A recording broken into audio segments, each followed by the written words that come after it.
Welcome into Main Street Sports Today, presented by Mid-Tennessee Bone and Joint. It is Thursday, December 22nd, and it is a happy holiday season to you from us here at Main Street Sports Today.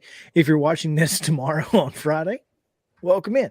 It's going to be the same show that you saw yesterday, but we appreciate you watching anyway, because it's going to be a good one, and looking forward to it. Before we get going too much, Mo, how are you? I'm good. Thanks for asking. Just getting a little closer to the big day this weekend. So I used to get in trouble for not asking you how your day was. So. Well, I guess the person you would get in trouble has her hands full with other stuff these days. So she's struggling, man, and we all are. Matter of fact, last night I told Justin this morning. I'm working off of 3 hours sleep, non-consecutive. Yep, got a random hour about 2 o'clock this morning, and then from 6 to 8:30. So it's not been good. I'm not gonna lie. It's been a weird day, and on top of everything else, had to because I am who I am, and my genetics are my genetics, and I had to go shopping today. So had to go get a few little things. Like I didn't have to go get any big gifts or anything, but still I did have to go finish out some little Christmas shopping, but we're done now. Now I just got to wrap it up. Put it under the tree. Wrap it up. That's as right. Jimmy Ray Vaughan would say. Wait, why would you be the one to put it under the tree? Doesn't Santa do that? No. I told you he only brings the stocking stuff. Right. Okay. Gotcha. Thank you. We literally had this conversation like 4 hours ago. Obviously, it didn't take. Huh? It didn't stick. Didn't stick. But that's okay. No, we're going to be having a really fun time today because we have joining us on Coach's Corner Bill HOCKENBERRY. He's going to talk to us about his ROCKVALE girls basketball team. They are, I guess, finished up for the holiday season and getting ready for some region play or district play. District play in basketball and every other sport. But yeah, it's going to be a good show. We got him joining us. We will hand out some hardware here in a moment. We'll talk about the Titans. They play on Saturday, so that's always interesting. Matter of fact, if you're a Middle Tennessee football fan, you got a good day on Saturday. You start your day with the Titans. You can end it with the Blue Raiders and out in Hawaii. So should be fun. We'll talk about that. We'll also pick 10 college football bowl games that we got 10 games between Saturday and Wednesday. So plenty of bowl games to pick against the spread. We're not doing so great so far. So here's the thing. Watch us bet the opposite, get rich. Boom. This is the way to go. So yeah, we'll get into all of that and listen to us, but don't listen to us. That's right. Yeah. Go the other way. Run the opposite direction. Trust me. It'll be better for you in the end. All right. Oh, well, and Mo is. And see you later, Mo. Yeah, that is. I was just about to get into the rundown. So I tell you what. Yeah, let's just go ahead and do it. Let's give you yesterday's results and today's schedule, this weekend schedule on the rundown. This is the rundown. Friday rundown, or the weekend rundown, is brought to you by Chip Walters of Exit Realty, Bob Lamb and Associates. The voice of the Blue Raiders also wants to be your trusted advisor in real estate. Contact Chip at 615-542-1915 or through his website at choosechip.net. Chip Walters are proud to support youth sports across Middle Tennessee. Keep going. All right. Girls basketball action yesterday. Brentwood down to Oakland 47-33. Cheatham County a 47-46 winner over Christ Presbyterian. It was Clarksville 65, White House Heritage 36. Cleveland takes care of Lawrence County 51-39. It was Upperman 46. Columbia Central 23. Doubled up there did the Bees. DeKalb County 56-51 winners over Ezo Harding. It was 52-35. Green Hill over Franklin. Harpeth Hall 56, Westmoreland 44, Lebanon Downs Collierville 48-42, Liberty Creek a 50-36 winner over Joe Burns. Middle Tennessee Christian edged Lipscomb Academy 51-44, and Mount Juliet was a 35-30 winner over Trousdale County. Summertown down Nolensville 54-32, and Page a 39-33 winner over Hillsborough. It was Loretto 45, Poplar Bluff, Missouri 18. Portland 42-19 winners over Hillwood. It was Clarksville Christian 54, Rockvale 49, Rossview 54, Franklin Simpson of Kentucky 48, Whitefield Academy of Kentucky 36-23 over Station Camp, and Blackman down to Stewart's Creek 46-32. Summit 56, Forest 41, and Goodpasture 57-43 winners over White House. In boys basketball action on Wednesday, it was Independence defeating Bearden 74-62. Ensworth with a 51-47 win over Beach. Franklin Simpson of Kentucky defeated Cane Ridge 66-52. It was Siegel 72, Cascade 57. Clarksville Academy 74. Bullitt East of Kentucky 70. Battleground Academy defeated Columbia Central 53-47. It was CPA 58, Station Camp 55. Cheatham County with a 74-56 win over Creekwood. Davidson Academy down Hunters Lane 56-51. Fayetteville 51, Tennessee Heat 48. Friendship Christian with a 66-24 win over Baker County, Florida. Ooh. James Clements of Alabama 64, Giles County 46. Just Clements. James Clemens, no T, is in Huntsville. Clements is a different city. Oh, excuse me. No problem. Giles County lost to somebody out of Alabama 64-46. Good Pasture 69, Oakland 58, Mount Pisgah Christian 81, Franklin Grace 44, Hillsborough 80, Lipscomb Academy 78, Lawrence County 73, Ezel Harding 39, Lebanon with a 70-67 win over Pearl Cone, Joe Burns 66, Liberty Creek 57, Loretto 45, University School of Jackson 37, Middle Tennessee Christian 57, Cannon County 53, Stewart's Creek with a 73-54 win over Murfreesboro Central, Nolensville down Summertown 71-63. It was Page 59, Antioch 46, Richland defeated East Hickman 62-32, Franklin with a 66-49 win at Riverdale, Rossview defeated Brainerd 70-50, Westmoreland 74, Smyrna 63, Summit 54, Forest 45, 54-45, Summit over Forest. East Nashville 60, White County 56, Hume Fog 56, White House 46, White House Heritage 53, Russellville, Kentucky 51, and Whites Creek with a 52-50 win over Phillips of Alabama. That's a lot of teams with white in it, so well done getting that all out. Oh, man. Women's basketball action yesterday. Colin Drake's Tennessee State 105-54 winners over Wilberforce. It was Vanderbilt pulling away late against Alabama A&M 76-46. Austin P down at UNC Asheville 64-51. Men's basketball action.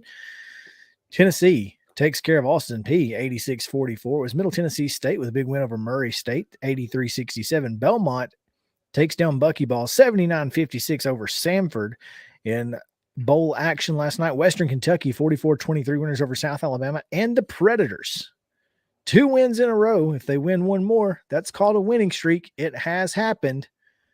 4-2 winners over Chicago. Girls basketball action today. Finals. Lawrence County defeated Fayetteville Ware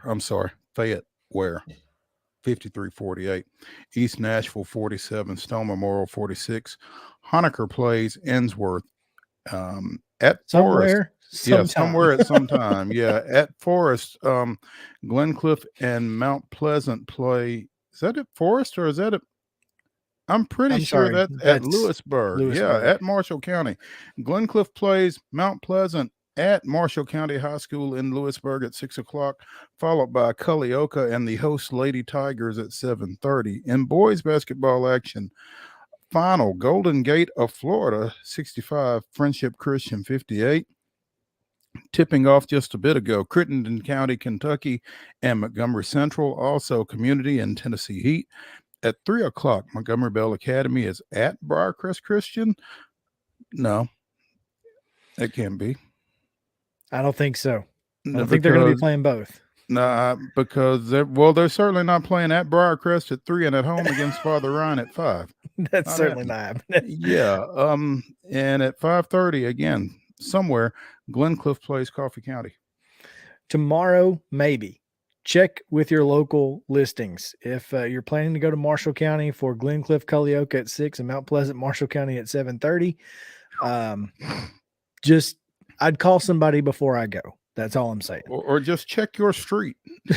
If you can't get out of your driveway, don't go. Just saying. Men's basketball action tonight at Memorial, Ingram Court at Memorial. It's Alabama A&M men at Vanderbilt, 3 o'clock on SEC Network. The women yesterday, the men today. NCAA football action this weekend. The Easy Post Hawaii Bowl, Middle Tennessee State, San Diego State. That's an 8 o'clock kick on ESPN. Saturday, the Texans are at the Titans. That's a noon kick on Saturday, folks. Remember that, Saturday on CBS. Tomorrow, the Predators go for that winning streak as they host Colorado. The Avalanche come at puck drop 7 o'clock, Valley Sports South. And Friday, a couple of ESPN nationally televised games for John Morant and the Memphis Grizzlies. They go to the Suns at 9 o'clock on ESPN Friday, and they will take on the Warriors on ESPN on Sunday. Christmas Day action, ESPN 7 o'clock tip. Steph, going to be a good one. And that's going to do it for your rundown.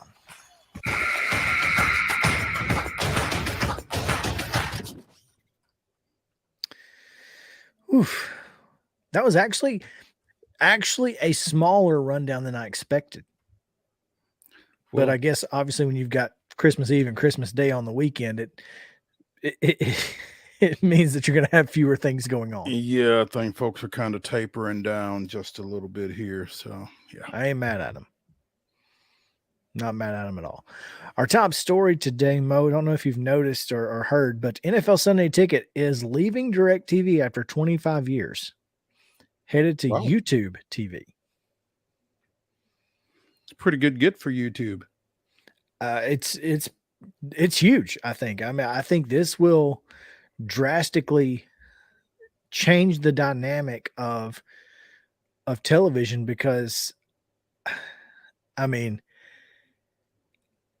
I can remember in 2010 when I was working as a customer service rep for DirecTV in their call center in Huntsville, Alabama. A lot of folks would call and say, boy, if you didn't have Sunday Ticket, I wouldn't have your service. and it's not gotten much better over the years from what I understand. So my guess is that this is going to be a mass exodus of DirecTV customers, and YouTube is going to see a lot of new faces come in. I hope their servers can handle it. Well, I'm going to tell you that as long as DirecTV has Bally Sports and specifically the Braves, I will be there. So. Well, now that I only have to pay $20 a month just to get Bally, they've got a streaming service, and all I've got to do is pay $20 a month.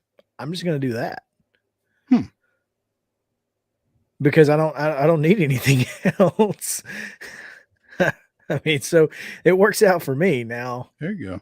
Others, it may not be the easiest way to go, but yeah, I think, Sunday Ticket is, we've talked about it, Mo, a lot about how,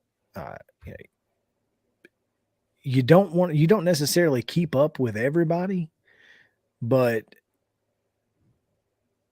in where we live, we get some random games sometimes. Out if you're not watching the Titans, who knows? Tell them what you're going to get, huh? And so Sunday Ticket is a big deal. I mean, it was $320 something back in 2010. So I'm sure it's even more than that now. But I mean, they just put it on your bill over 12 months. It's not too bad. $320 over 12 months. That's what, $25 a month? Yeah, it's not bad. But still, I mean, YouTube is going to be pretty happy with this move. Now, YouTube is going to be pretty happy with that, and it's going to give them something great to promote too. I mean, so yeah, like I said at the start, that's a in recruiting parlance, that's a great get. Well, and here's the thing: YouTube TV they don't have Bally either. So for them to kind of do this, I think it's going to be interesting to see what happens with their sports programming. Are they going to be more into the RSNs and try to make those work? Because there are going to be a lot of people who will not want YouTube TV during baseball season because of that. Sure. I mean, why would I pay $20 more for Bally's streaming service and I've got to pay $90 a month for YouTube TV? I'm kind of, in the same boat that I was. I don't know that this is going to work for me, kind of thing. I'm curious to see what YouTube TV does. I'm hoping that they decide to go to a, more open RSN route. Maybe a sports package in general. That's what that's kind of what I'm hoping. That's what I think will happen. My guess is, that they can't have NFL and nothing else. And so hopefully, they'll have something that gives you your regional sports networks an option for something like ESPN, NFL Network, et cetera, et cetera. And you just pay either extra for that or just pay for that. Right. That's what I would pay for. I have a question, if y'all wouldn't mind me interrupting. Sure. So you know how you on Sunday Ticket, NFL Sunday Ticket, you can go to there's listed all the games, but if you go to one, it sometimes says, "Oh, this one is not available actually in your area." Blacked out. I mean, what is that? Well, it means it's local. So why would they? So it's already on your local channel. Okay, gotcha. But it just confuses me because it's like, here's all the games. You can watch them whenever you want right here. And then it's like, wait, not this one, though. And then on not this one. And then again, not this one. Here's all the games except the game you want to watch. Exactly, Yeah, it just means that it's already on your local Fox or CBS affiliate. Gotcha. Thank you. Which sucks because if you are streaming, that means you got to get out of an app, go to another app, and it's frustrating. Which is like you go to the app to watch the game, and then they're like, it's like being sent to a different line in the DMV. And the thing is, it just shouldn't be that hard to watch TV. Thank you, Mo. Best quote of the day right there. It shouldn't be that hard. You're right. Be that hard. I'll tell you, my dad will tell you the exact same thing. He's so tired of having to switch between, the Dish Network, the actual television part to come to Roku. Just give me what you have. Don't you have the DirecTV stream? Mm-hmm. So he doesn't, you don't have to go necessarily to a different input on your television. You just have to go to a different app. Right. He has to go to a whole different input. Oh. And it's frustrating. The input on the remote. No bueno. That would not be fun at all. No. No, it would not. See, But, I'd either throw the remote or turn the TV off or both.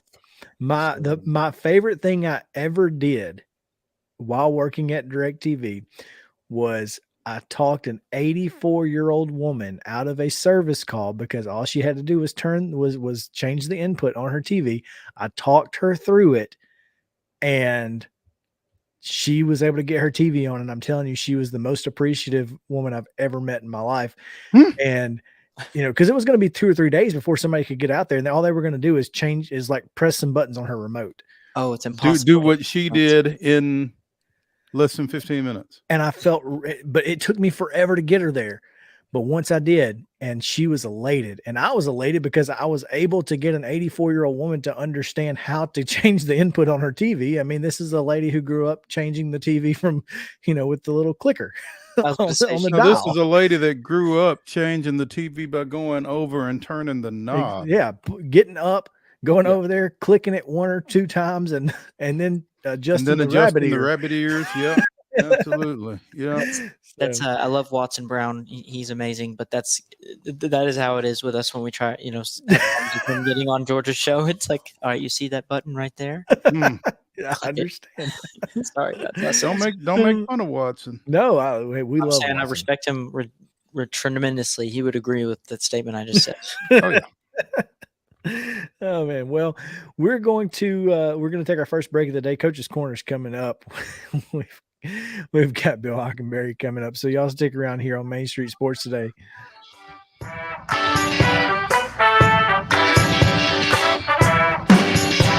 Mid-Tennessee Bone and Joint treats your orthopedic injuries and existing conditions. Our trained physicians will get you back in the game faster. Contact us at 931-381-2663 or www.mtbj.net.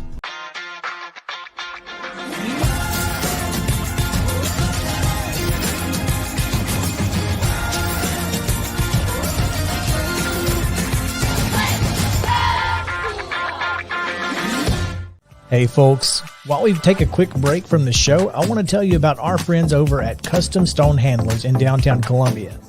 Ed Rich and his team at Custom Stone Handlers believe in leadership. And outside of the military, our greatest leader building platform is sports.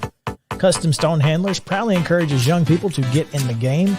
You can contact them today at 931-490-4990 or visit CustomStonehandlers.com. Jones & Lang Sporting Goods here in Columbia has been outfitting teams, officials, and anybody else from T-ball to college for 50 plus years. Be sure and check them out at 931-388-8060 or online at jonesandlang.com. Jones & Lang Sporting Goods, the look of a winner. Zion Christian Academy, zioneagles.org or 931-388-5731. You can schedule your appointment. Go tour their campus. It is beautiful over there, and you're definitely going to want to see it. Again, it's zioneagles.org. Give them a call, 931-388-5731, and schedule your tour today. Are you an enthusiastic sports fan? Want to have fun and get in on the action? Heck, yes, that'd be awesome. Have great attention to detail? Want to stay active? Definitely. Want to give back to the student athletes in your community? Obviously, yes. Then you'd make an excellent high school sports official. We need more officials in Tennessee. Because with no high school officials, there are no high school sports. Sign up today at highschoolofficials.com. Mid-Tennessee Bone and Joint has been the official sports medicine provider for Murray County Schools for more than 40 years. We specialize in orthopedic injuries, and our Ortho Quick walk-in service lets you bypass the ER. Visit us online at www.mtbj.net.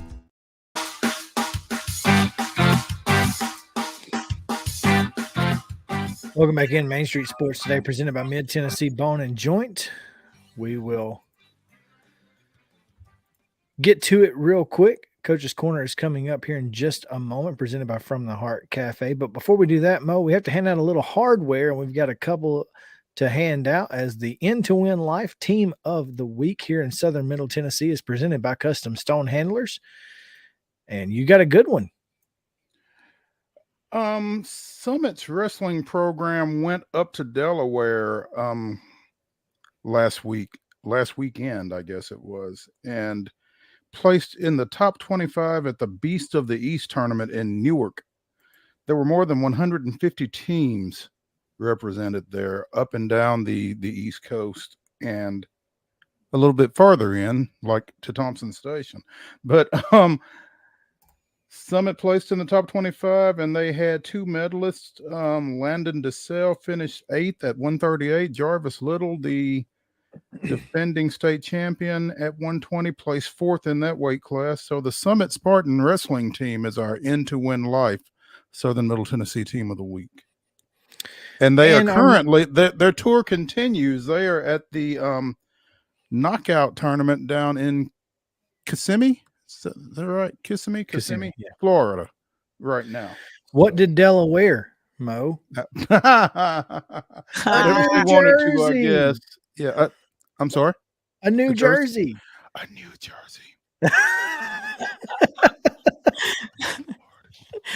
Yeah, that's right. Our Mid Tennessee Bone and Joint Player of the Week. Big one here. And 2 weeks in a row, we've had a 1,000-point scorer. Yeah. So congratulations to Spring Hill senior Kayshawn Brashear. Scored his 1,000 point in a 32-point performance last week as the Raiders defeated visiting Summertown 85-57. So congrats to KB. All right. And we go now to Coach's Corner, presented once again by From the Heart Cafe out in Chapel Hill. If you have not been to Chapel Hill to see Renee Hart and the fine folks at From the Heart, we urge you to do so. This next coach, not too far from there, coming the back way anyway. If you were coming towards Columbia, you can come right through there, Coach. Bill Hockenberry joins us now. And, Coach, we appreciate you taking some time. Good afternoon. I appreciate y'all having me on today. Well, Coach, when we had set this up, we were getting prepared to talk about the 10-0 Lady Rockets to open the season. And you know what happens to plans. Yesterday afternoon over in Lebanon, the Lady Rockets fall victim to Clarksville Christian 54-49 for their first loss of the season. So hope we didn't jinx you, Coach. But still, I would imagine 10-1 going into the holidays, you got to feel pretty good about the way you guys your young ladies have played to this point. Absolutely. No, y'all didn't jinx us. It was just one of the days. Clarksville Christian, coached by Trenton Hassel. They played a really good game yesterday, and his daughter Lauren Hassel is one to watch coming up in the future years. She's only an 8th grader, and she's a really, really talented player. But we're really, really excited where we're at. I think we've had a really good season, a lot of contributions from we're playing 10 or 11 kids, and I'm really excited about where we can go from here. Yeah, I noticed I got a chance to see you guys 2 or 3 weeks ago over at Columbia Central. And like you said, you do play a lot of kids. Not a lot of them scored that particular night, but a lot of kids played. And Tony Davis and Kamaria Murray being kind of tops on that list for you. This is a team, the Rockets advanced to the region semifinals, I think it was last year, and really a young program overall, but got to feel, again, building and 10-1 heading into the break right now. Is that deep rotation, is that the key for y'all? Yes, sir. Starting off with Tony Davis and Kamari Murray, those are two of our main leaders. They've both been all-district performers for us in the past years. Tony Davis, for those that don't know, is the sister of Renee Alexander that played 4 years at Vanderbilt and is now at Maryland. And she had an older sister that played 4 years at Austin Peay. So she's got, the lineage to play at a high level. And for us, she's the first 4-year players that we're going to have, our seniors. So we've been open 4 years. And she's been a real captain for our team, and she's really led us. The other player you mentioned, Kamaria Murray, a lot of people don't know this, but her mother, Priscilla Robinson, is in the MTSU Hall of Fame in 2 sports for volleyball and basketball, scored over 2,000 points at MTSU. So we have some kids on our team that have had, family members have really high success at the Division I level. So the genetic pool has been pretty kind to Rockvale girls basketball then, huh? Yes, sir. We've been blessed, and their families are very supportive. They understand what it takes to win and compete at the highest level, and we've been the beneficiary of that. Is For that sure. is that the bigger impact of players who come from families like that, Coach, that they do get the intangibles, that they do understand what it takes, like you just said, to be successful, not just what they're able to do on the floor, but the attitude and the coachability and that kind of thing. They are hearing that at home. Absolutely. Obviously, I'm their coach, and they listen to me a lot. But they are getting a lot of it at home. Not and then in Tony's case, not just from her mother, or dad. It's from sisters, that have been through the battles, and they see different things, and they help her out with whatever she needs, that day or that game coming up. So it's been a really good deal for us having, Kamaria and Tony, having these family members that can help them. And I believe that's really been a big part of our success the past couple of years is it's not just for me and our staff, which we do a really good job, but having some outside people that can help us as well. Because sometimes you need to hear that voice that's not a coach on your staff. But when you get home, their parents are telling them the truth, and they've been there and done it, and they understand they're going to listen because they have done it and had success at that highest level. Bill Hockenberry, girls basketball coach at Rockvale, and you talk about the lineage there. Rutherford County girls basketball, specifically Riverdale, has been a long-standing traditional power in the state, and it has to be something that even as a new school you guys can kind of lean on and say, hey, we want to carry that torch of Rutherford County girls basketball throughout the state, because people expect you guys to be pretty good. Absolutely. And we embrace it. We talk about it being the best district, not just in the state of Tennessee, but when we talk to college coaches, they talk about it being the toughest district for years in the country. And that's kind of what we embrace, that kind of stuff. We want to be competitive and have success in that kind of district. And that's kind of how we schedule.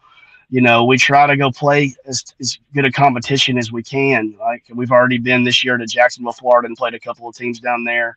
We've played Columbia and Ravenwood and Beach.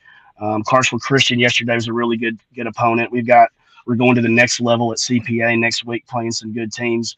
But the level of competition in our district is it makes you have to go play those kind of teams if you want to have success.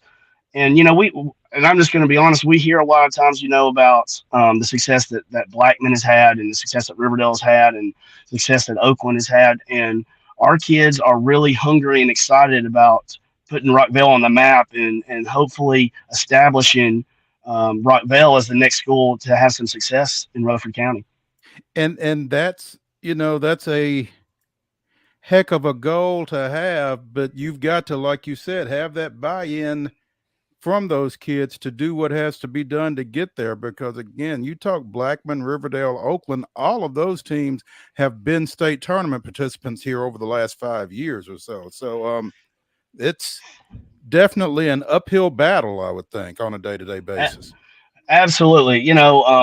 Like I said, we embrace it. We embrace the challenge of getting to those level of those teams. Last year, we won 22 games, got to the region semifinals, and we played Oakland, and we had beat Oakland in regular season at 20 points at their place.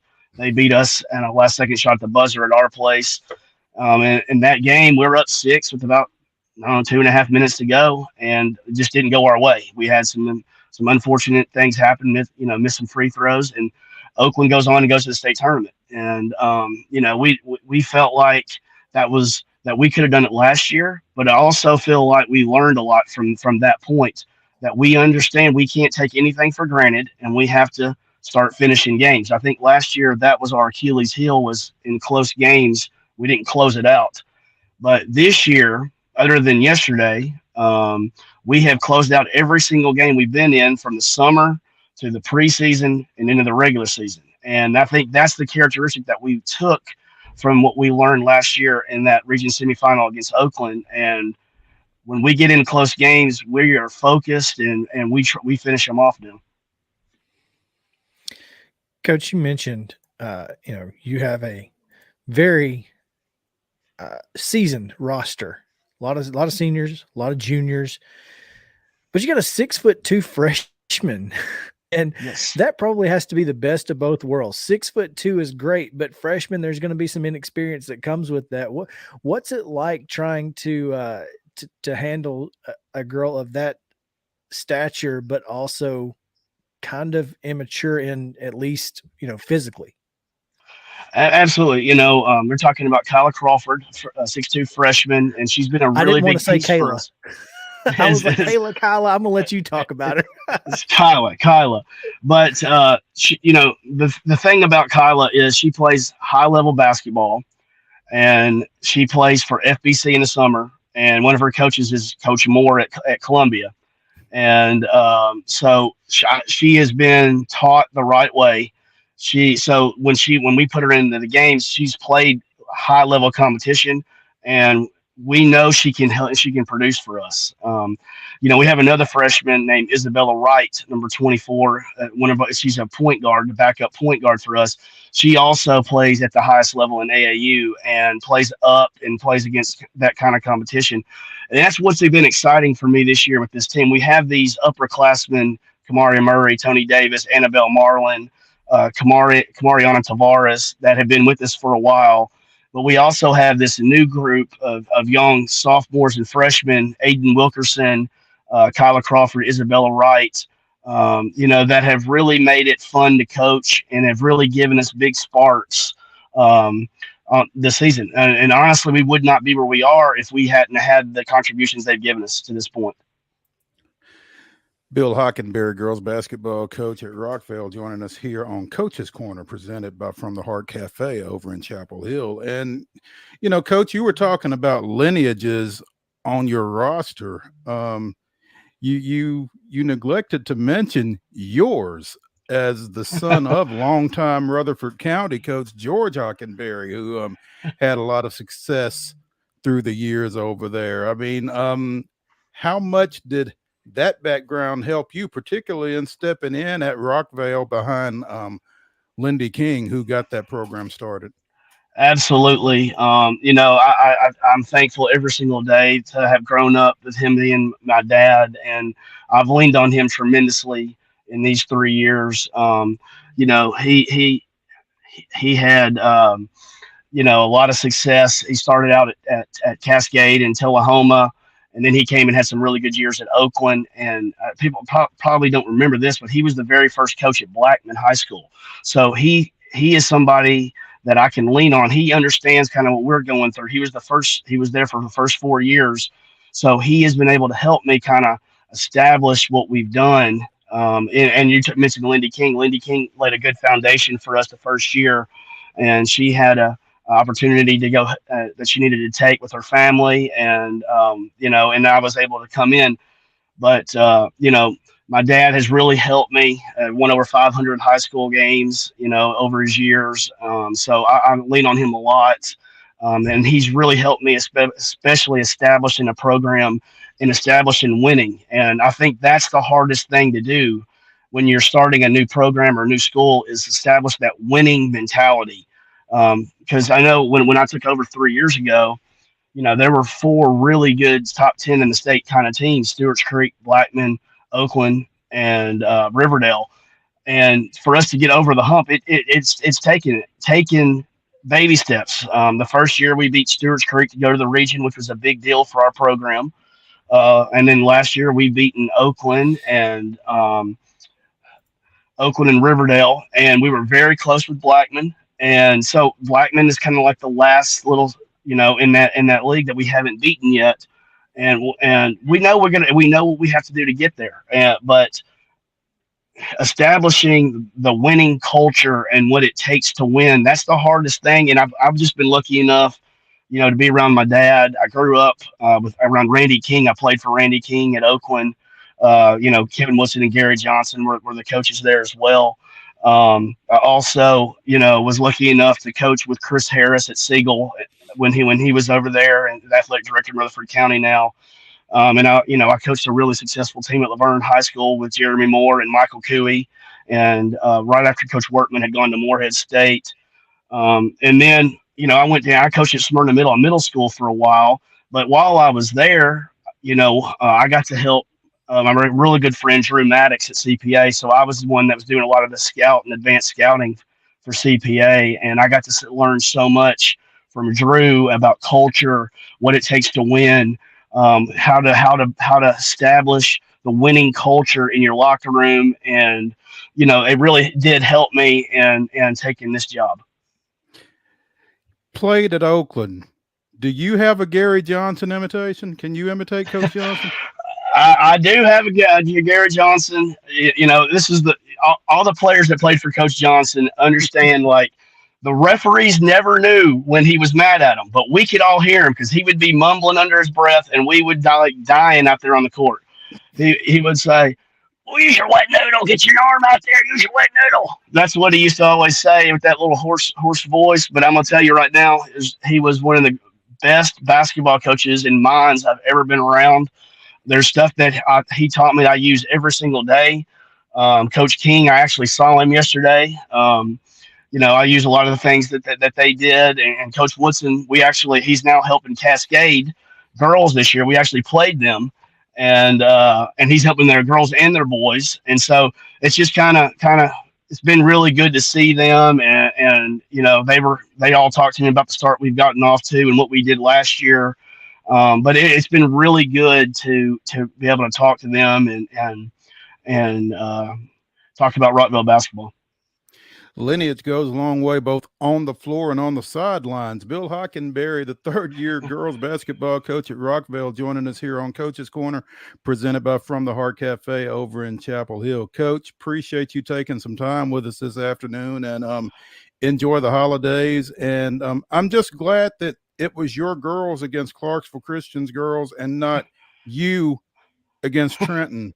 Yesterday. Well, all right. So the coaches meeting, they always have the AD meeting or whatever. And, I was looking over there, I was like, man, it's a good thing it's not a one-on-one contest because I'd been in trouble. Hey, Coach, where's the tournament that you guys are playing in after Christmas? We are playing at CPA.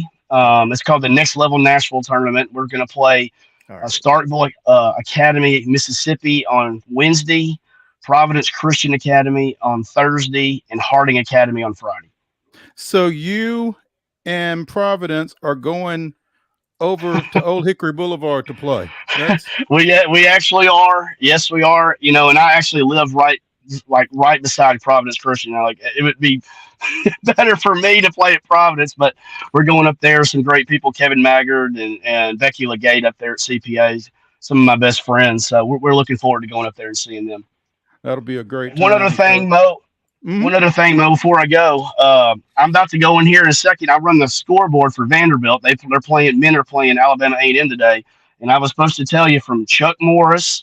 Hello. Chuck's doing the book with me. And I got Pat Woolsey, Gene Keenan, and Milton Francis working with us. So, you've got the all-star crew. Have fun with that. So we're looking forward to that here in a few minutes. Okay. Well, tell Coach Stackhouse I said hey. I will do it. I will do it. I definitely will. On Twitter. Yeah. I will tell him for you. All right, man. We appreciate it. Thank you for joining us. All right. Thank y'all. Appreciate it. Y'all have a good day. All right. That was phenomenal. That's an all-star crew for sure right there, man. No doubt. Chuck and Woolsey. That's always fun.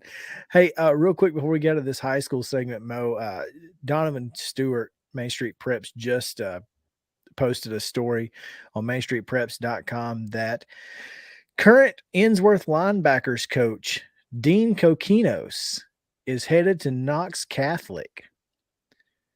I know that sounds weird, but Dean Kokinos was the head coach of the Nashville Cats and the Alabama Vipers. Okay, I knew I recognized that name, and I couldn't place where I knew it from. Okay, all right. So, and most recently at Innsworth as the There you go. linebackers coach. Over there with Rock.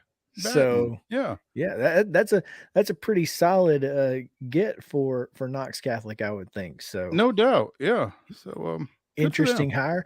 Full story on MainStreetPreps.com. You can go check that out. We're going to take a quick break. Titans welcome the Texans this weekend. We'll revisit what Teresa Walker told us yesterday and dive more into what we expect to see Saturday when Houston comes to town. So stick around. College football bowls are not coming up next, but they will be coming up in just a minute. That will be happening later. I promise. Stick around. Main Street Sports Today, right after this.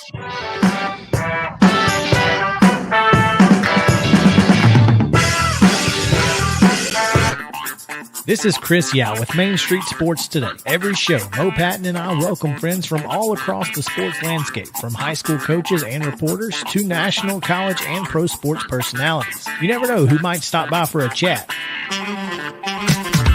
AP Tennessee sports editor, 3-time Tennessee Sports Writer of the Year 2020 TSWA Hall of Famer. She covers the Titans, the Predators, the Grizzlies, college football, and hoops. Please make welcome Teresa Walker. Former University of Tennessee, former Team USA Olympian, ex-Cy Young Award winner, R.A. Dickey. R.A., did I miss anything? Man, that was sweet. Yeah, I need to listen to that before I go to bed every night. That was nice. Has 5 sports Emmys. That's not bad for the other guy in Wham, Ryan McGee. The other guy in Wham married the best looking girl, Bananarama. So the other guy in Wham had a pretty good life. From preps to pros, we're taking on the sports topics you care about. Tune in across Main Street Media social platforms at 2 p.m. or on demand on your podcast distribution platform of choice.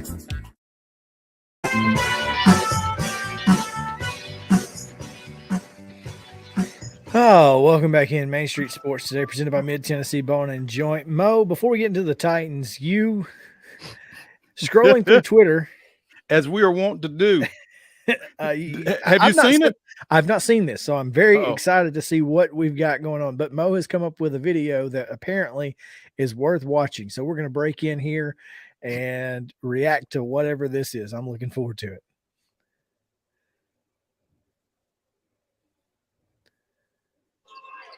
Inbound pass stolen. It's Jamison Battle. Battle's got a 2-on-1. This is deflected, and it goes in. What? Oh, my goodness. Inbound pass stolen. It's Jamison Battle. Let's see this one more time. Okay. This is deflected, so he threw it up. The guy puts his arms up to block the pass. No, he didn't throw it up. He was trying to throw a pass, and it bounced off dude's head. No, that's what I'm saying. Oh, so it bounced off his head. I thought the defender, when he threw his hands up, had deflected it, but he went off his head. That's phenomenal. Off the heezy, as they say. Oh, that's so great. that is Jose Canseco. Right, exactly. Esque. For 3. For 3. That's amazing. Like, what do you do? Because, when you're an official, you're supposed to put the 3 up. And look, the guy shooting it doesn't even get excited. He's like, oh, okay, we'll go around. And neither of the officials, as you can see, they're looking at each other. So that the guy running down the court on the far side there, he doesn't put his arms up. This guy is looking at him like, hey, what just happened? Nobody really knows what happened. I'm surprised none of the players are acting like that was something that they're acting like that just was a 3, and he's like, yeah, they're all just nonchalant about it. Yeah, except this guy up in the bleachers. Oh, I would have been freaking out. Wait, we got to see the guy in the bleachers. Hold on, where? Oh, I see him on the end line. Yeah, on the end line. That's phenomenal. See if I can pause it right when he. That is a heck of a. He's just standing there like, what? YMCA. There we go. That's my contribution to the show today, right there. That was a good one. It was a good one. I did not see that coming. Okay. Well, again, I want to revisit a little bit of what we talked about with Teresa Walker yesterday, because Teresa mentioned that the entry list was 18 players long. That's a lot. In case you're wondering. For the uninitiated out there, that's Yeah, for those who may not know, 18 on the injured list is a lot, and it's not good. perhaps unprecedented. I would like to know what the record is. I can tell Whatever you the what record is, I would say the Titans have set it at some point, either last year or this year.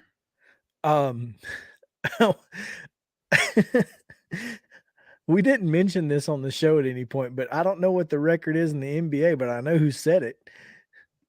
And that was the Miami Heat when they put their entire team on the injury report. You got us once, you won't get us again, said the Heat. Yeah. Apparently the Heat failed to put someone on the injury report in a game, and they were fined for doing so. So the next game after the fine, they put everybody on their team on the injury report with some sort of injury, whether it was an ankle, a toe, a pinky. Do they hate winning? It was so great. Well, I mean, you can play if you're on the injury report. You just so they just put everybody on it, and that, my friends, is a level of petty to which I aspire. Absolutely. And see, the thing is, that's not individual pettiness right there. That's organizational. That's organizational. You had to have some buy-in on that one. Somebody had to say, we're going to do this, and somebody else had to say, yeah. You're right. A meeting is taking place. You know? Golly. Oh, well, as someone on Twitter put earlier, I forgot who it was. Someone said, Dylan Radins gave us 10 great snaps of quality left tackle play and then promptly went on the injury list for the season he's done for the year. And if that's not a microcosm of this Tennessee Titans team, I don't know. I don't know what is. I think it was Mike Herndon that actually posted fantastic that. Twitter. Yeah. Great follow on Twitter.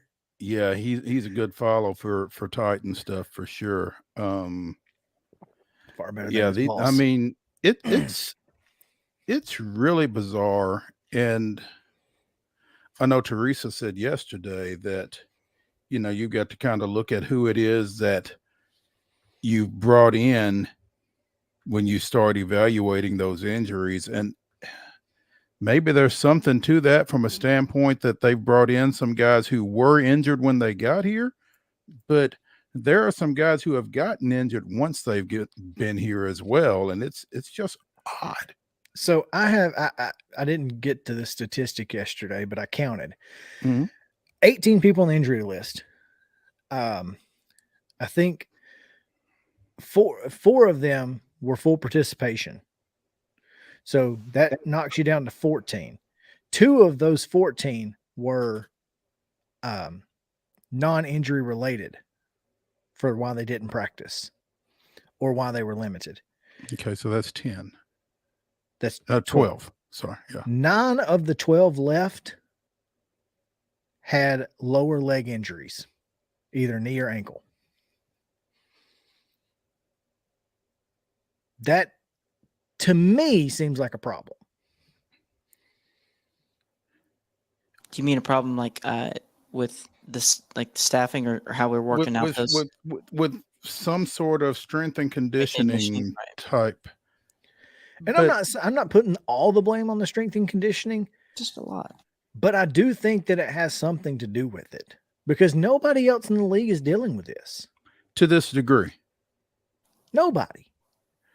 I mean, I don't know. I mean, I don't know what the strength and conditioning staff has to do with a defender falling across the back of Ryan Tannehill's ankle in the middle of a run. I mean, no, yeah, Tannehill's sure, and some of these are going to be, just game related. Stuff happens. It just seems to be happening a lot to the Titans, right? And look, let's put that on the offensive line, right? I mean, and they're all on the injury report, as Teresa said. Ben Jones and Nate Davis both out for Saturday, by the way.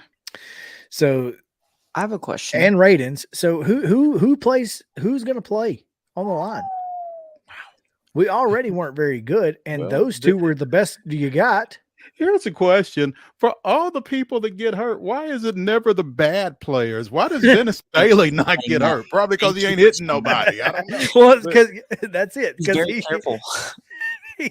he's very careful to not touch anything or anyone. Or anyone. I have a question for y'all real quick. Sorry again to interrupt, for but at what point does it become, or does it become or turn from unlucky to a staff problem? Right about now. But Yeah, you know what I and- mean? Is there a line, or is it just unlucky forever? I think that we are transitioning away from unlucky as we speak to Gotcha. something else. See, I thought I had a conversation with my dad about this, and he says that there's nothing you could do, kind of and it's a freak accident kind of thing. Yeah, but when freak accidents continue Exactly to happen, right? Then you can't just continue to write it off as freak accidents. I don't think. And if you don't change it's something, just Well, even if it's just something to do with that program, then that's the definition of insanity in my eyes. It's certainly Einstein's. Mhm. I mean, you have to strengthen those joints. There is a way to strengthen the muscles around your knees and ankles to make them more susceptible to NFL level hits. It can be done. Everyone else is doing it. Yeah, I mean you can't feel like the Titans are getting hit any differently than anybody else is. I don't know. It's just Except odd. for Tannehill, who's taken plenty of shots. Man, that guy gets hit a lot. What is the key this weekend? Is it just, you now have to deal with a backup line, an entire line that's, going to be shifted around, because I'm guessing they're going to go back to who's the left guard that played center while Ben was out last time? Good question. Brewer? Yeah, they'll go to Brewer. Isn't Brewer hurt? I'm pretty sure he is. Well, they're all 50-50. hurt. Yeah, I mean. Oh, you were saying that. Okay, gotcha. Aaron Brewer. Yes. Right. So, guess you go to him with him and Petit Frere is on the injury report. Now, I don't know. He's the right tackle currently. I legitimately don't know who's going to play offensive line. I don't know if they do either. I think they're going to have a meet and greet tonight, and all in I mean, is Vince Papali available? Oh man, I don't know. This is making me. I mean, should we have open tryouts at this point? Who could play guard? Who could play guard right now? Bruno Reagan. Thank you. Can you call the man? Can you please explain to people that joke you just said about Vince Papali, because it was very overlooked and it was hilarious. Vince Papali was signed to the Eagles off of an open tryout. The Mark At Wahlberg receiver, not offensive line. Yes. Well, we need those too, Mo. Go get Vince Papali. That's a tweet. Go get Vince Papali. Fantastic. Yeah. We'll take any of them. We need them all. But Now, Bruno here's Reagan the thing. can play. Here's the right thing. now. You got to be sure you get Vince Papali and not Mark Wahlberg. Right. Exactly. Right. You gotta Distinction. You have to make that distinction. Yeah. Okay, so Bruno actually did get hurt in his final game with Tampa Bay last year, which no longer exists, by the way. They are now the Memphis Showboats. But as you guys had that conversation while I was gone, and I'm very jealous about it. Timing is everything, dog. Timing is everything. But that being said, seriously, he's here.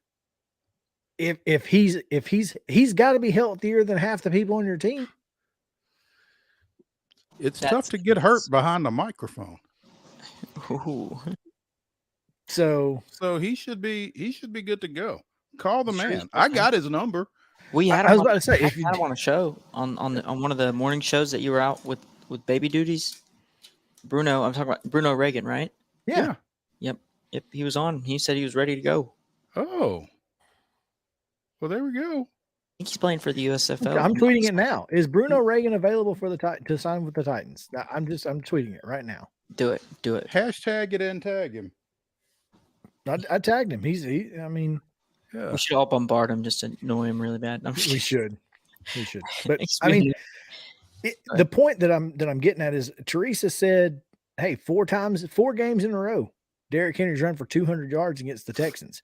He's going to have to break a lot of tackles to get to 200 on Saturday." Yeah, because I don't know. There's going to be a lot of early contact behind this offensive line. You feel like, and you know that they're not going to want him. Like, if anything, the Texans tomorrow, the whole week, they have been saying to themselves, "We're not letting this man do this again to us." Right. I mean, he's going to be public enemy number 1 for the Texans defense, and so, I mean, which would seem to indicate that there's a lot of opportunities in play action. I got some breaking news Saturday.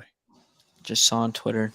Jim Wyatt, the Titans have placed Ben Jones and cornerback Terrence Mitchell on injured reserve. Oh, they're done for the year. Done for the year.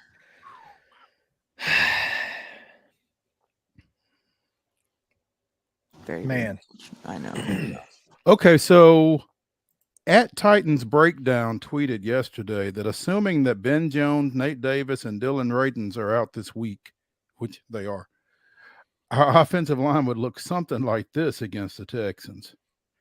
Petit Frere at right tackle, Corey Levin at right guard, Aaron Brewer at center, Dennis Daly moving inside to left guard. That should be interesting. Wow. And LaRaven Clark getting the start at left tackle. Okay, Now, did they just sign Clark off the practice squad or to the practice squad? So. You know, that line doesn't sound horrible. I like Levin. I'm just wondering, as bad as Daly has been at tackle, what's he going to be like at guard? Well, there's a little. You're not dealing with edge rushers most of the time, so that's a positive. Good point, Chris. Good point. But still, I mean, I don't know that he's going to be any good at that either. Well, it's going to be defensive tackles running past him instead of defensive ends. Well, I would say at least he can chip them though. He would get more of a bull rush, wouldn't he? You'll get more bull rush more so than maybe stunts. He's a big guy. God, please. Please. Just stand there and don't move. They'll blow in the ninth. They're like, we can bull rush, we can go around them, and it don't matter. Yeah, those edge rushers are going to be stunting. Man. Inside, just to get a shot at Daly. You're right. They're not even going to go to the edge. They're going to do the inside. Yeah, the inside move. Wouldn't surprise me. And you know what? Social media might have something to do with that. As far as like, if I was an opposing player, opposing defensive back, and I went on Titans Twitter and saw all that Dennis Daly slander, I would be like, okay, well, I'm going after that guy. There you go. That's the guy. Well, if they've watched any film, they don't need. They know that. they don't need social media. Yeah. Very good point. I don't think the Titans can win Saturday. I mean, just the way the Texans has taken the Chiefs to the overtime last week or 2 weeks ago, and then the Titans took the Chiefs to overtime. I know, but they're with a backup quarterback. Actually, you're right. I'm freaking out. But I agree with you. I see your concern for sure, Justin. They're trying to wreck people's seasons. That's all they got left. I know. Even if I don't the number 1 draft pick. That's true. I really hope, man. I really hope we win. Or the Titans, my bad. I hope they don't. As I said yesterday, I just assume we just lose out. You're not a glass half empty guy. There's no glass. No, I'm. The glass is broken and the beverage is all over the table. Yeah, and deal with it next year. Let's get a decent draft pick out of this. Who would you go? O-line? Absolutely. Well, depending on if there's one available, yes. If there is a first round graded draft offensive lineman available, yes. Because I think it's a best available draft for the Titans at this point. Because I mean, where do they not need help? There you go. That's you know what? That's gonna be linebacker. If everyone's healthy, yeah. David Right. Long. Yeah, David Long. you get Long, Cunningham, Dylan Cole may be out as well. Did we sign? Didn't we just extended Dontrell Hilliard, right? Because we picked him over Deontay Foreman. Yeah, Right. that was a great choice. Jeez, he was just another feather in the cap of John Robinson. Seriously, Deontay Foreman is a monster.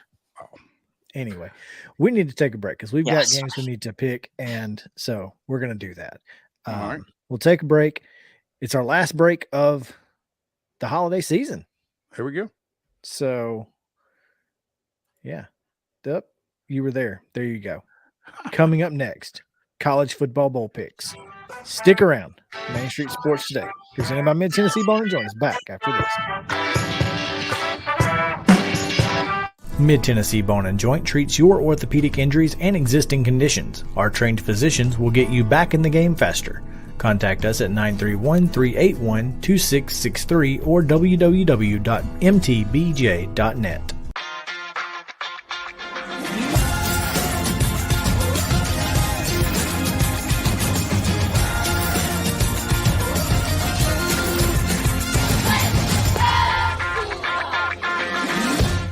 Hey folks, while we take a quick break from the show, I want to tell you about our friends over at Custom Stone Handlers in downtown Columbia. Ed Rich and his team at Custom Stone Handlers believe in leadership. And outside of the military, our greatest leader building platform is sports.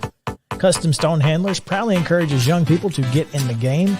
You can contact them today at 931-490-4990 or visit CustomStonehandlers.com. Jones & Lang Sporting Goods here in Columbia has been outfitting teams, officials, and anybody else from T-ball to college for 50-plus years. Be sure and check them out at 931-388-8060 or online at jonesandlang.com. Jones & Lang Sporting Goods, the look of a winner. Zion Christian Academy, ZionEagles.org or 931-388-5731. You can schedule your appointment. Go tour their campus. It is beautiful over there, and you're definitely going to want to see it. Again, it's ZionEagles.org. Give them a call, 931-388-5731, and schedule your tour today. A game without a crowd is just a scrimmage. A performance without an audience is just a rehearsal. Without your presence, high school sports and the performing arts aren't possible. Ensure that these essential extracurricular activities continue to enrich the lives of students in Tennessee. Purchase a ticket to your local high school's game or performance. This message presented by the TSSAA. Mid-Tennessee Bone & Joint has been the official sports medicine provider for Maury County schools for more than 40 years. We specialize in orthopedic injuries, and our Ortho Quick walk-in service lets you bypass the ER. Visit us online at www.mtbj.net.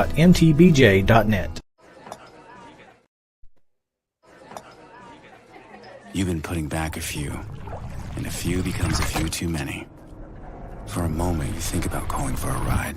Nah, you live nearby. What's the worst that can happen? You get pulled over, your insurance goes up, you lose your license, you total your car, you kill someone.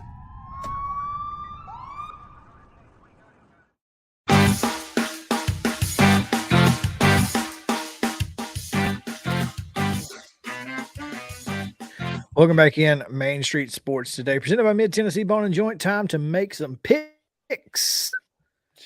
Let's do it. If you say so. Yeah, we messed up yesterday. Yesterday missed that one pretty bad.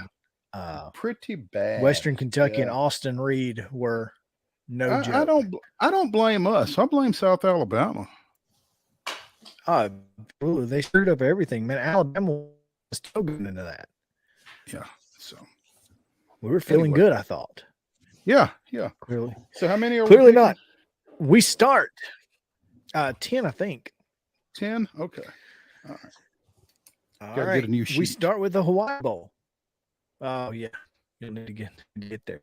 We start with the Hawaii Bowl, and that is MTSU and San Diego State, the Fighting Brady Hoaks. And MTSU 1.5-point dogs in this one. 1.5? Who's first? Justin can go first. You froze there a little bit, Chris, but I'm assuming you said that it's cool if I go first. Justin. I said you can go first. Okay. Yes. Go. Cool. So I will go Hawaii.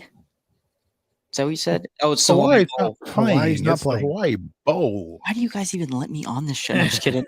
Cut his mic.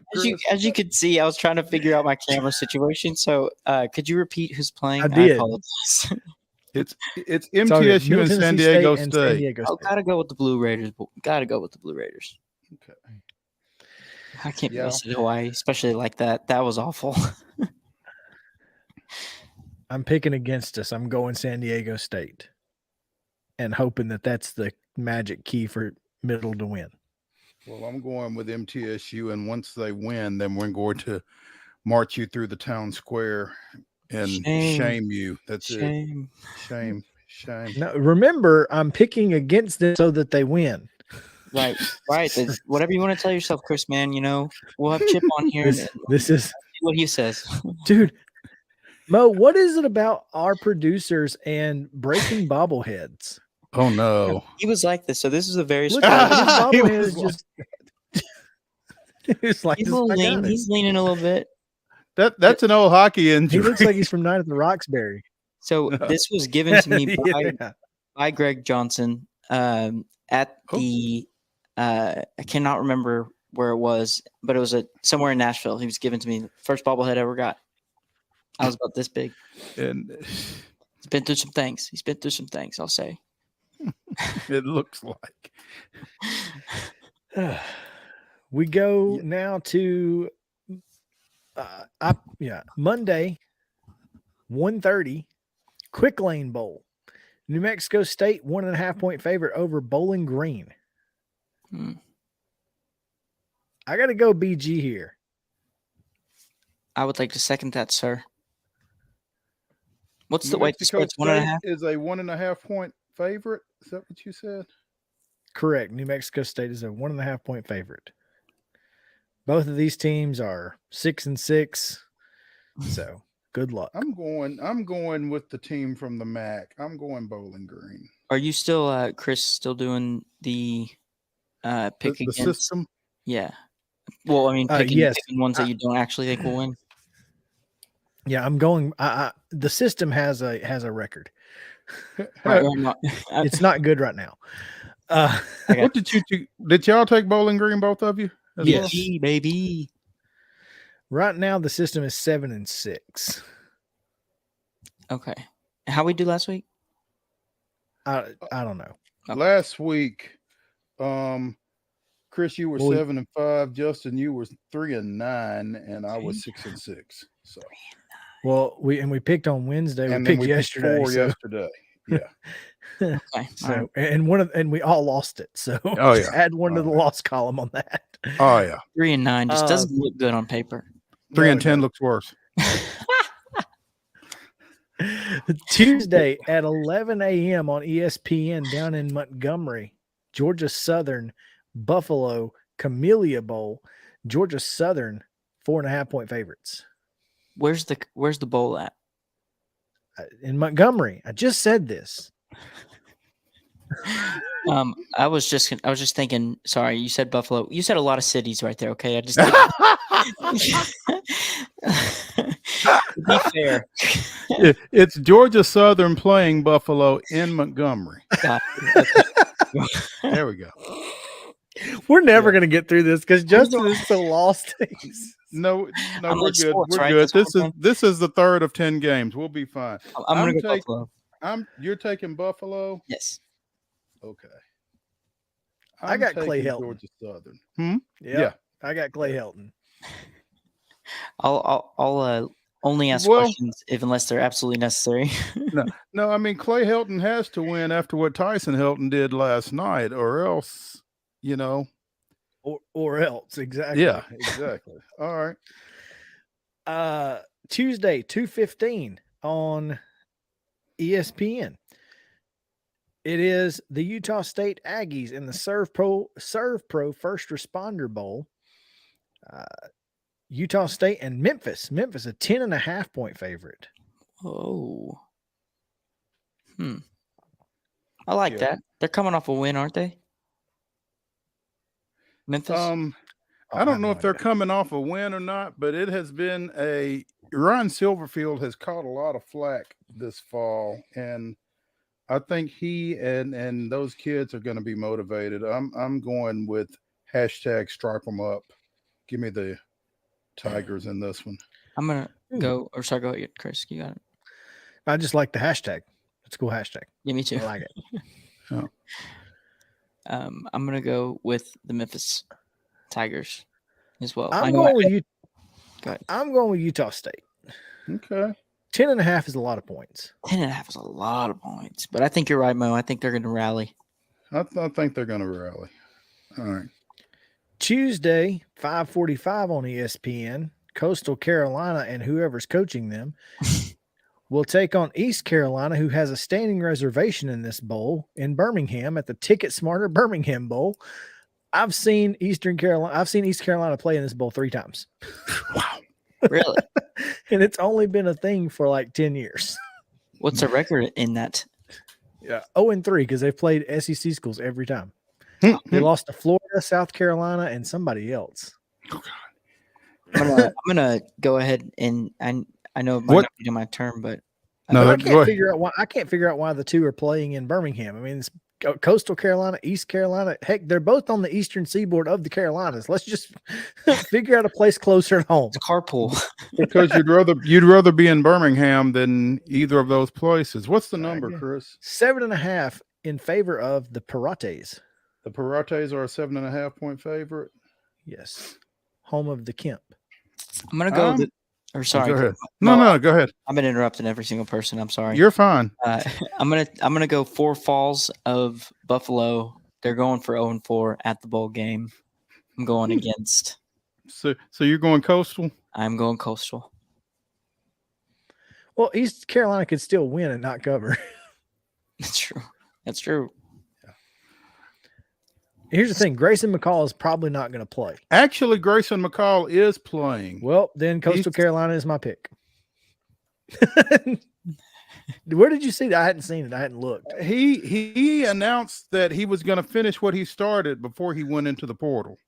Ooh. Oh, good for him. How close up until bowl game can well, I guess you can do it the night before, right? Like if you're, for example, if Hendon Hooker was going to go to the draft, could he say the night before, I'm not playing in the bowl game? I'm going. Oh, you could, but if you're not going to play in the bowl game, then most likely you're not going to take part in the preparation for said game. Gotcha. Yeah, you wouldn't practice with the ones and then leave your team. Yeah. For sure. I'm going to go Coastal then. If Grace McCall is playing, then Coastal covers a 7.5. So here's the thing. Grayson McCall is going to play, but Jamie Chadwell is not going to coach. And East Carolina getting to play a non-SEC team in this thing, I'm going with the Pirates. Who are the East We're Carolina. going with Eastern. Okay, all right. Tuesday, 9:15, the nightcap. Tuesday's going to be a great day, by the way. Put it on ESPN, sit in front of the couch, and don't move. Don't you dare. Guaranteed Rate Bowl, Wisconsin, Oklahoma State. Oklahoma State is the dog in this one. 2.5 points in favor of the Badgers. Ooh.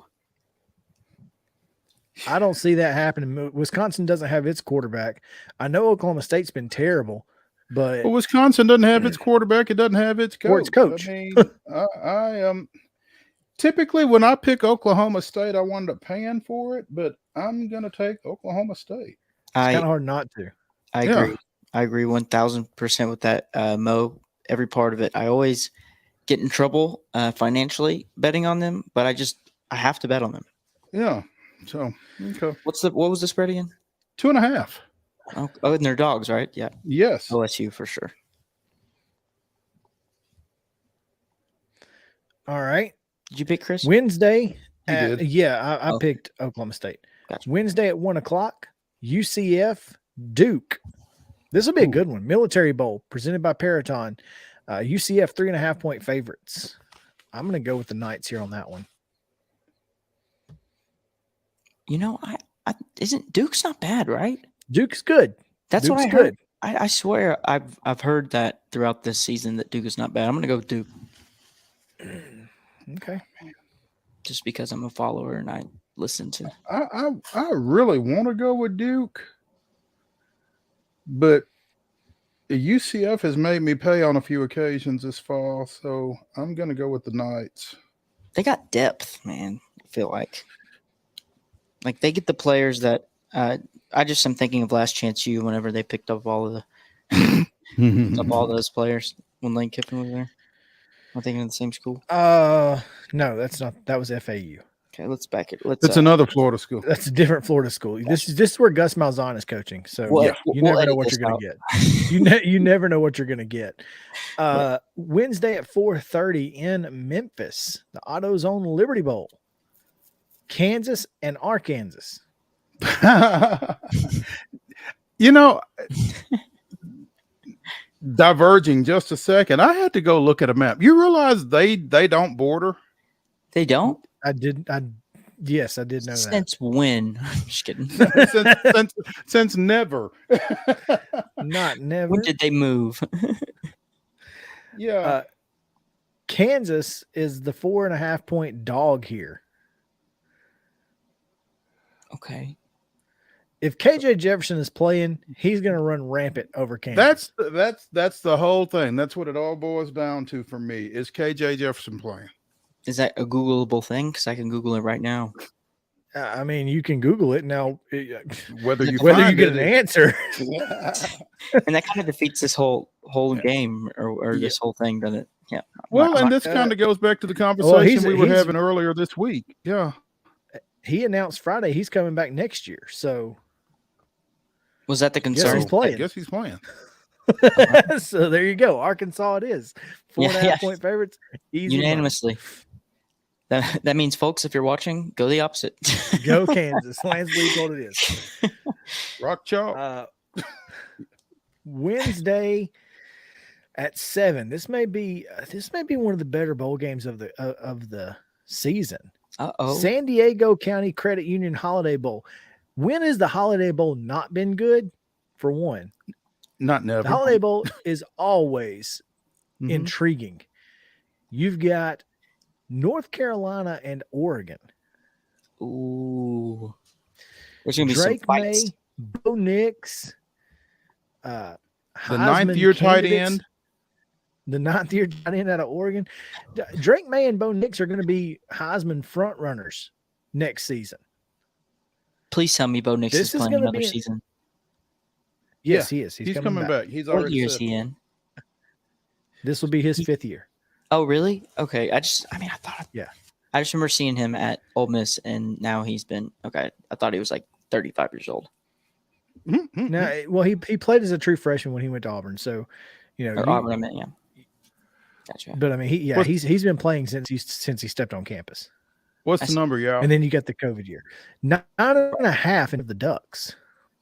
The Ducks catching 9.5. I like that. Heels. I'm going. Yeah, I'm I got the Tar Heels too. Yeah. Quack. You got just the chicken. Oh, you got I'm going Ducks, baby. Ducks. Oh, okay. Oh, okay. Against the green. I'm telling Watson. Not only have you made fun of Watson's age today, but now you're picking against his brother. We're telling on you. Please don't, Watson. He'll be like, he'll literally show up to the office. He always does. Sometimes he'll just randomly show up, and I'll be like, "Hey, Watson." Just walk in, huh? Yeah, exactly. And then I'll see his face, and I'll be like, "I'm so sorry. I love." Hey, next time, tell him next time he comes to bring some Raising Cane's with him.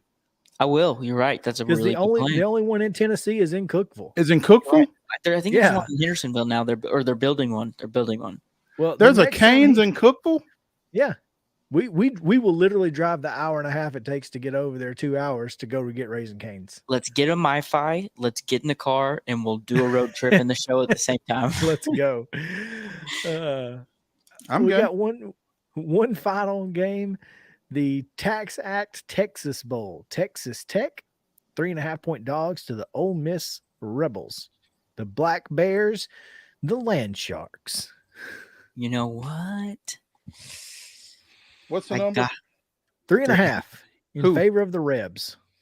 Ole Miss a 3.5 favorite.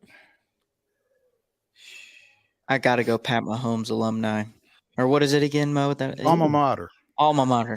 Thank you. There you go. Alma mater. I'll get it. I'll get it one day. I got to go Ole Miss here. Really?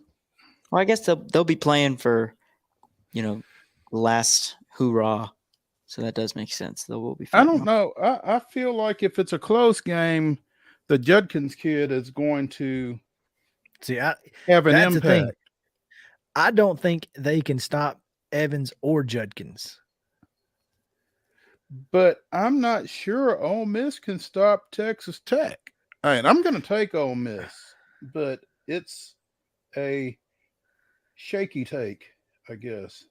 I'm very biased because of the LSU Ole Miss game. I can't get it out of my head when I think of Ole Miss. I understand. Well, 80% of the general public are on Ole Miss. So you're saying that So I'm saying Texas Tech is probably going to win. But you're taking Ole Miss? I'm taking Ole Miss.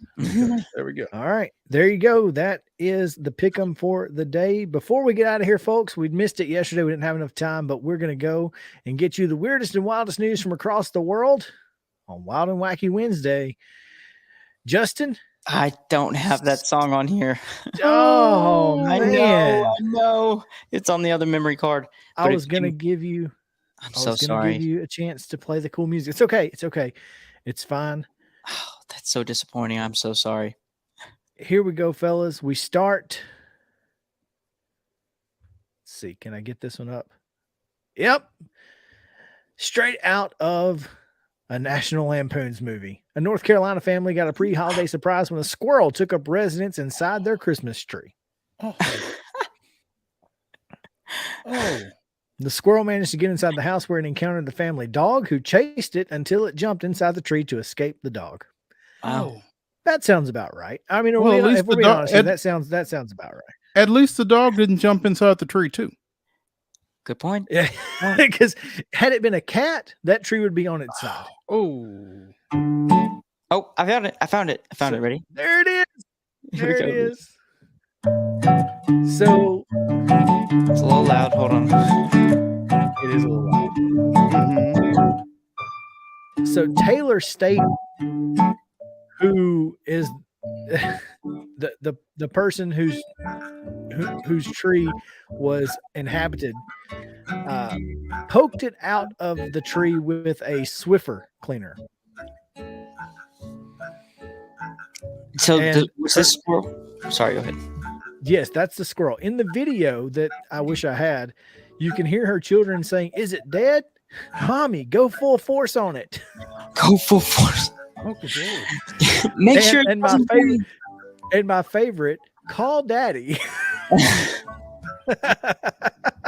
And daddy's like, don't call me. Mom's got it. I fear the day that there's a huge spider and my kids and or wife ask me to kill it or do whatever they want me to do with it, because it just simply won't happen.